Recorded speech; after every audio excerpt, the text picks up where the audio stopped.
जय गुरुदेव। और दोस्तों, मेरे चैनल सिद्ध सावर मंत्र में आपका एक बार फिर से हार्दिक स्वागत है। और देखिए, आज मैं जो आपको साधना के विषय में बताने वाला हूँ, उस साधना के लिए मुझे बहुत सारे लोगों के कमेंट भी आते हैं और मैसेज भी करते हैं कि गुरुजी हमें जिन साधना के विषय में आप बताइए। अब देखिए, सभी लोगों को सभी साधनाओं के विषय में बताना तो संभव भी नहीं होता है, क्योंकि कुछ साधनाएं ऐसी होती हैं कि जिन्हें करने से हो सकता है कि आपको प्रॉब्लम हो सकती है। तो देखिए, मैं उन साधनाओं को तो कभी बताता नहीं हूँ। खैर, फिर भी जो जिन्न साधना है उसके विषय में आज आपको मैं बताऊंगा कि ये क्या होते हैं। देखिए, इनको जिन्न या जिन्नात के बारे में आपने सुना भी होगा। असल में क्या होता है कि जिन्न के बारे में यहाँ तक कहा जाता है कि वो आग जैसे तत्वों से मिलकर के बने होते हैं। अब भूत प्रेत का भी नाम तुमने सुना होगा, और कहते हैं कि जी भूत प्रेत कम ताकतवर होते हैं। तो देखिए, ऐसा नहीं है। जिन्न ताकतवर तो होते हैं, लेकिन भूत प्रेतों में भी काफ़ी ताकतवर चीज़ें होती हैं। क्योंकि भूत प्रेत और पिशाच, बेताल, ये बहुत ताकतवर चीज़ होती है। पिशाच कोई कम ताकतवर नहीं होता। ब्रह्म राक्षस कोई कम ताकतवर नहीं होता, बहुत ताकतवर होता है। और उसी प्रकार से जिन्न भी ताकतवर होते हैं। तो देखिए, ये जो जिन्न होते हैं ये काफ़ी ताकतवर तो होते ही हैं, इसी के साथ साथ काफ़ी गुस्सैल भी होते हैं। ये इनके बारे में यदि मैं इनको पूरे विस्तार से बताऊंगा आपको, तो जिन्न काफ़ी डेंजर भी होते हैं और इंसानी दुनिया के अंदर ये आ सकते हैं। जैसा कि आपने जिन्नों की कहानियां भी सुनी होंगी, तो वो कहानियां कहीं हद तक इनसे मिलती जुलती, इनकी कार्य जो प्रणाली होती है ना, वो कहीं हद तक मिलती जुलती होती है इन्हीं से। अब ये किसी भी दुनिया के कामकाज को भी प्रभावित कर सकते हैं, ये भी पक्की बात है। जो जिन्न के बारे में आपने सुना भी होगा, एक कहानी पहले से ही लोगों के दिमाग में है, अलादीन का जादुई चिराग वाली, कि भाई उसको समुद्र के अंदर वो जाल डालता है, उसके अंदर एक चिराग फंस करके आ जाता है और उसके अंदर से फिर एक जिन्न निकलता है। तो देखिए, असल में क्या है कि ये जो जिन्न वाली थ्योरी है ना, ये इस्लाम धर्म से आती है। जब किसी इंसान की मौत हो जाती है और तो वो जो जिन्नों की दुनिया होती है ना, उसमें वो चला जाता है। और वहाँ पर क्या होता है कि जिन्न इंसान की तरह पूरे काम करता है, इंसानों की तरह ही काम करता है ये। और ऐसा भी होता है कि ये इंसानी रूप में ही आपके सामने आता है, आप इसको पहचान भी नहीं सकते। आपके पास आएगा, आपसे बात करेगा और चला जाएगा, लेकिन आप इसको पहचान भी नहीं पाओगे। लेकिन कुछ लोग पहचान लेते हैं, जो साधना क्षेत्र में होते हैं, जिनकी दिव्य दृष्टि थोड़ा खुली होती है, उनको इनका एहसास हो जाता है कि ये वास्तव में जिन्न है या कोई और दूसरी चीज़ है। तो देखिए, ये आपकी हर प्रकार की ज़रूरतों को पूरा कर सकते हैं। काफ़ी बड़े से बड़े काम को ये कर देते हैं, चुटकियों में हल कर देते हैं ये। अच्छा, जिन्न भी दो तरह के होते हैं, एक अच्छे होते हैं, एक बुरे भी होते हैं। बुरे जो होते हैं वो हमेशा परेशान करते हैं और उनकी साधना करना भी इतना आसान नहीं है। जो अच्छे होते हैं वो आपके साथ मिल करके चल सकते हैं, आपकी वो किस्मत भी बदल सकते हैं। लेकिन जो व्यक्ति बुरे वाले जिन्नों के चक्कर में फंस जाता है ना, उसका तो ये पूरा जीवन ही बर्बाद कर देते हैं। और यहाँ तक कि मैं मानता हूँ कि जिन्न साधना खतरनाक साधना है। और देखिए, जल्दी से इसीलिए मैं इन साधनाओं को नहीं भी बताता हूँ, क्योंकि कई बार क्या होता है ना कि लोग यूट्यूब से ही लेकर के साधना और फिर अपनी साधना करना शुरू कर देते हैं। वो एक बार भी ये नहीं पूछते कि भाई हमें ये साधना करनी है या नहीं करनी है। और फिर वो कहीं ना कहीं इस पचड़े में ऐसे में फंस जाते हैं कि फिर वो इधर उधर दौड़ते हैं। और देखिए यूट्यूब पर क्या है, यूट्यूब पर तो बहुत सी साधनाएं दी हुई हैं, खाली मंत्र जाप दे दिया, ऐसे ऐसे करके मंत्र जाप कर लो, हो जाएगा। लेकिन उसके बारे में जो आने वाली उससे परेशानियां हैं, जो खतरे हैं, या उन खतरों का सामना कैसे किया जाए, उन सब चीज़ों के बारे में तो बताया नहीं है। तो देखिए, संपूर्णता से जाने बिना साधना ऐसे शुरू नहीं करनी चाहिए। बहुत से लोग कर देते हैं और फिर वो कहीं ना कहीं किसी चीज़ में फंस जाते हैं। अच्छा खैर, जिन्नों के कई प्रकार के जिन्न होते भी हैं। खैर, यहाँ पर मेरा पूरी जिन्न थ्योरी से मतलब नहीं है कि कितने प्रकार के होते हैं कितने नहीं होते हैं। मैं यहाँ आपको एक साधना के विषय में आपको बता रहा हूँ कि जो जिन्नों का बादशाह है, मैं उसी की साधना आपको बताऊंगा, जिन्न बादशाह की साधना। ठीक है। अब एक चीज़ और है कि अगर आप इनको सीधी आंखों से नहीं देख सकते, अब ना तो भूत प्रेत को देख सकते हो ना इनको देख सकते हो, और अगर वो चाहता है तभी आप उसको देख पाओगे, असली रूप को आप पहचान पाओगे, क्योंकि ये रूप बदलने की कला इनके अंदर होती है। रूप बदल सकते हैं ये बच्चे, बूढ़े या किसी भी और रूप में आपके सामने आ सकते हैं। इनको पहचान पाना मुश्किल तो होता ही है कि ये उड़ कर के भी जा सकते हैं, कहीं पर भी क्षण मात्र में कोई भी काम कर सकते हैं। मतलब कि ताकतवर तो होते ही होते हैं ये, और रात में ही ये हमेशा जल्दी सक्रिय भी होते हैं। और इनके जो स्थान है वो खंडहर, यानी कि शांत, एकांत और वीरान जगह जो होती हैं, वहाँ पर ये रहना पसंद करते हैं और वहीं पर ये पाए भी जाते हैं। अब जिन्न होते कौन है, सबसे बड़ा विषय है।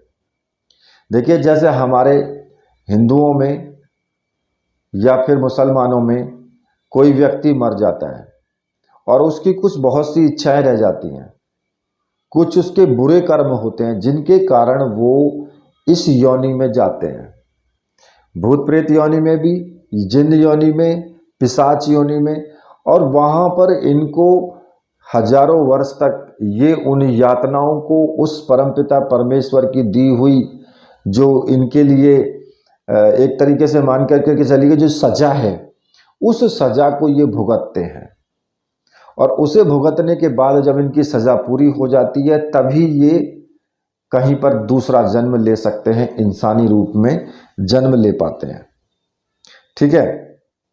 तो देखिए, यहाँ पर मैं इनके बारे में ये तो आपको पूरा नहीं बताऊंगा कि भाई कितनी बड़ी इनकी थ्योरी है, क्योंकि ऐसे तो वीडियो बहुत लंबी हो जाएगी।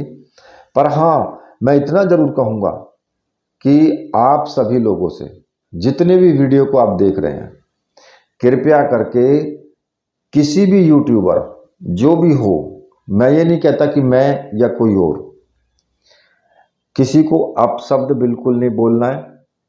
और दूसरी बात, जल्दी से बातचीत करने की कोशिश ना करें। क्यों? क्योंकि कभी कभी क्या होता है कि लोग जिनको ये सिद्धियां प्राप्त हैं वो क्या करते हैं कि आपको फंसा करके कहीं ना कहीं आपसे पैसा ऐंठने की कोशिश की जाएगी। मान लिया कि आपने उनसे बात कर ली, तो होगा क्या कि अगर उनके पास में कोई जिन्न है, कोई भूत है, प्रेत है, पिशाच है, आपके पीछे वो लगा देंगे।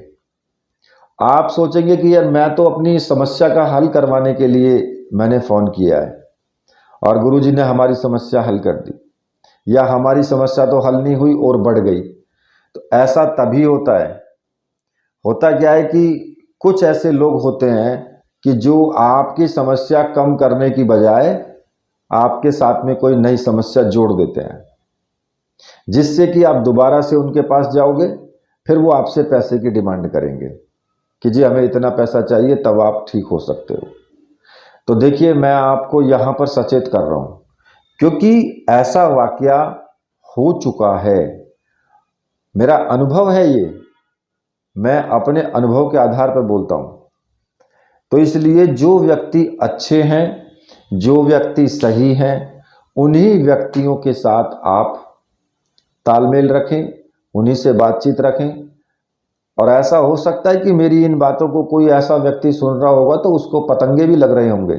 खैर, लग जाए पतंगे, इससे क्या होता है पतंगे लगने से, लगा ले भाई, सारा जल जा, कोई दिक्कत नहीं है।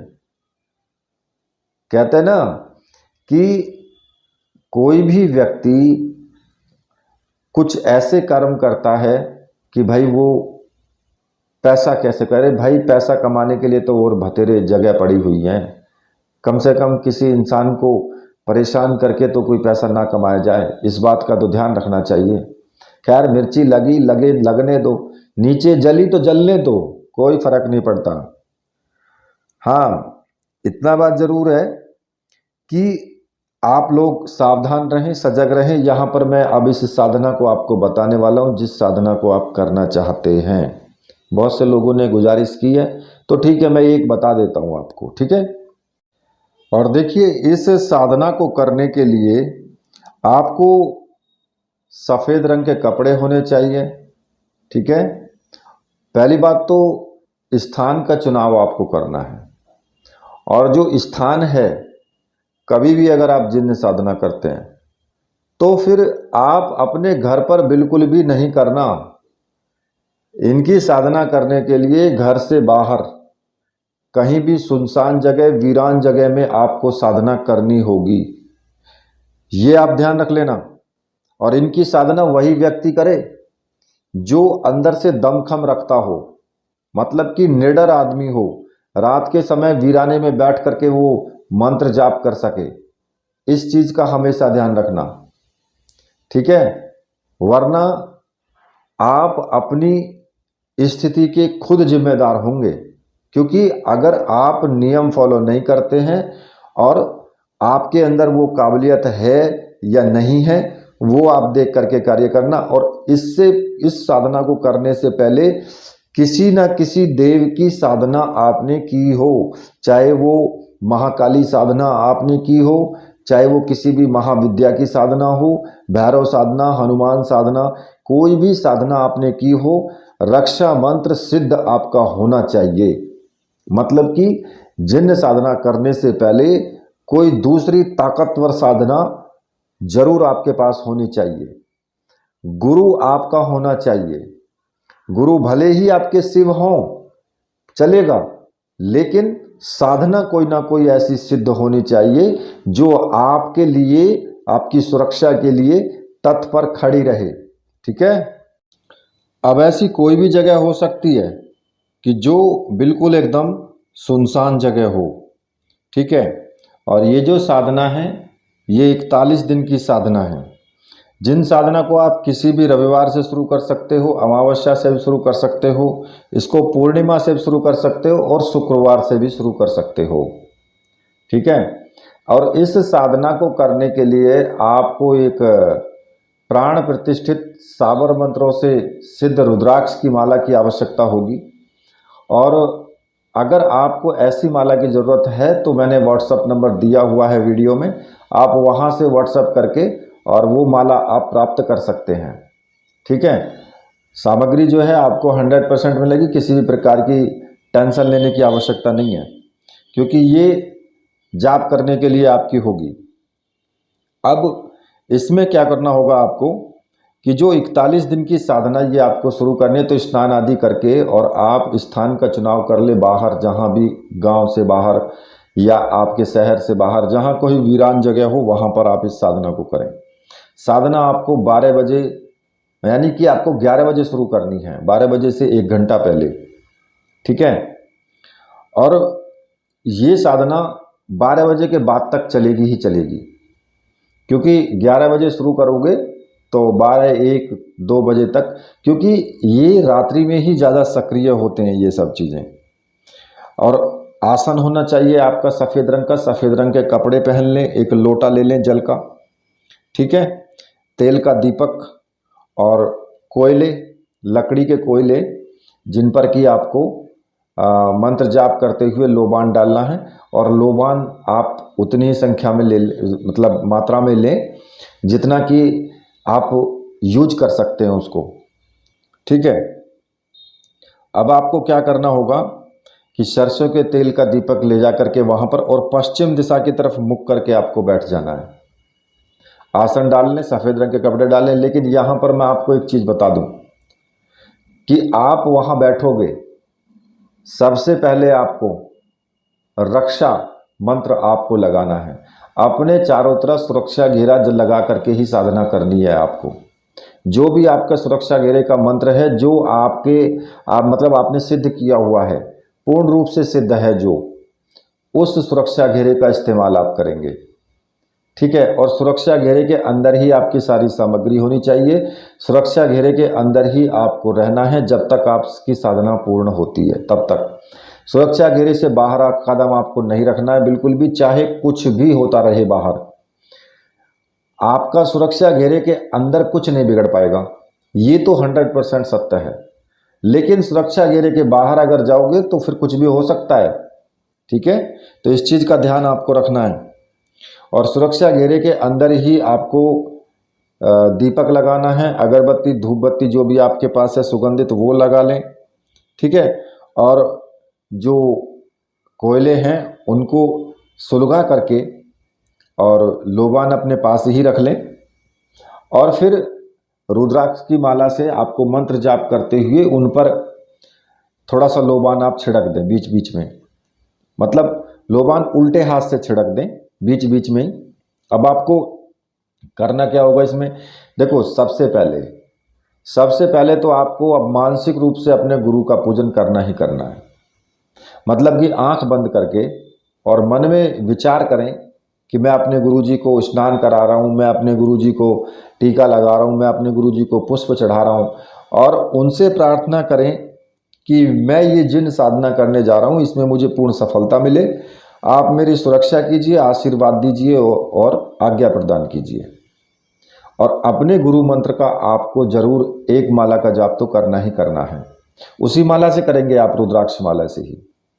एक माला का जाप करने के बाद फिर आपको 21 बार सर्वार्थ साधक सावर मंत्र का जाप जरूर करना है।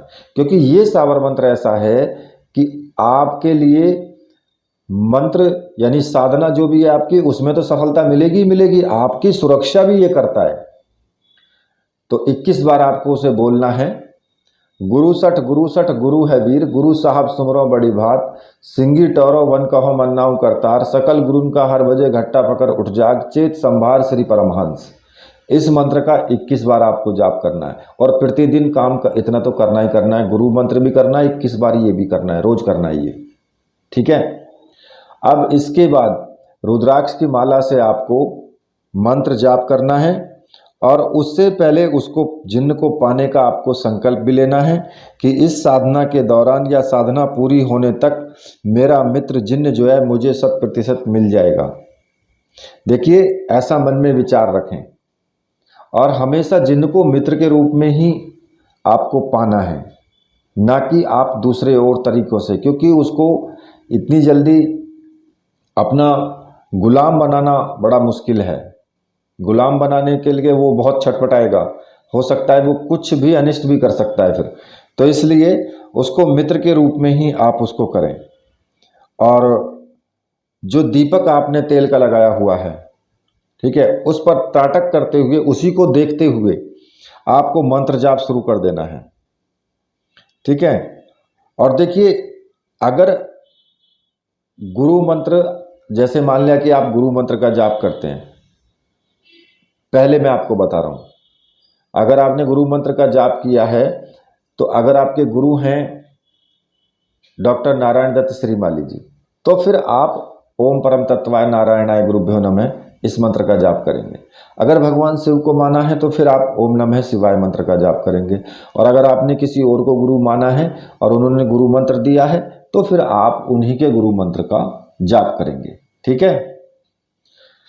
अब साधना में लोबान डालते रहें उल्टे हाथ से, मंत्र जाप, एक मंत्र जाप करें और थोड़ा सा एक चुटकी में लोबान उठा करके उस पर डाल दें, जो आपने सामने जो कोयले सिलकाए हुए हैं उन पर।